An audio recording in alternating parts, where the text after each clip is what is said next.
Nama saya Francis Surya Putra. Saya lebih senang disebut sebagai konsultan desain karena karya saya itu dari product design hingga arsitektur. Axon 90 ini didirikan secara resmi pada tanggal 20 Februari 2002. Menurut kami, prinsip desain itu ada 3 sebenarnya. Yang pertama itu adalah kejujuran.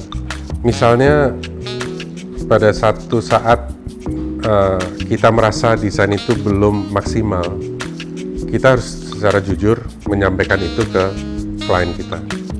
Atau misalnya lokasi tempat usaha ini akan didirikan misalnya itu kurang baik, berarti kami juga harus menyampaikan kejujuran itu. Kedua adalah originalitas, bahwa karya desain yang akan atau sedang kita kerjakan itu harus berakar dari hati kita sendiri, dari pemikiran kita sendiri, dan bukan sekedar mengikuti tren yang ada.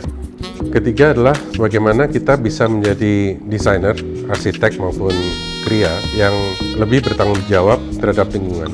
Jadi to be environmentally responsible, supaya kita ini bisa menjadikan dunia yang kita tinggal ini menjadi sebuah tempat yang lebih baik lagi di masa depan. Salah satunya adalah tempat di mana kita syuting ini, namanya Java Experience.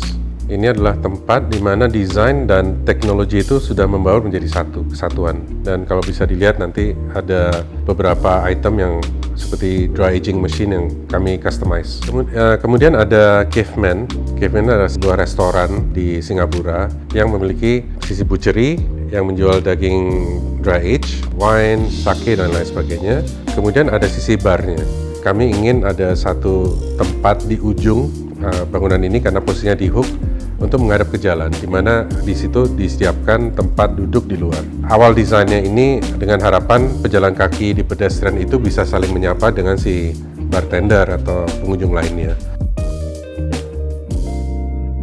Kami ada satu desain yang menarik yang sedang berjalan. Ini adalah sebuah proyek di Jepang, tepatnya di desa nelayan Sugari, itu sekitar 2 jam dari Osaka. Rata-rata usia di desa ini lanjut atau di atas 80 tahun.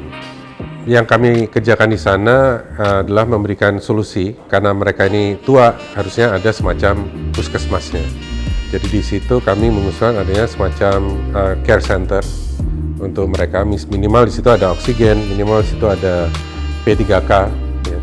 Kemudian ada juga taman, karena mereka itu rata-rata menyukai musim semi di sana pada saat bunga sakura sedang bagus-bagusnya gitu.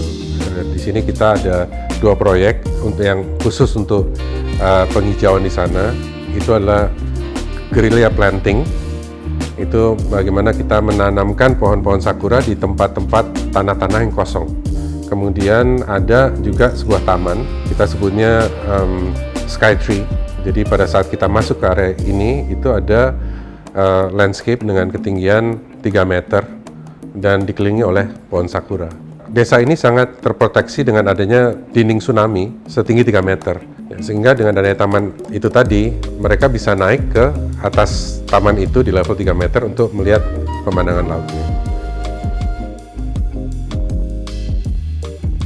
Indonesia ini kaya dengan seni dan budaya.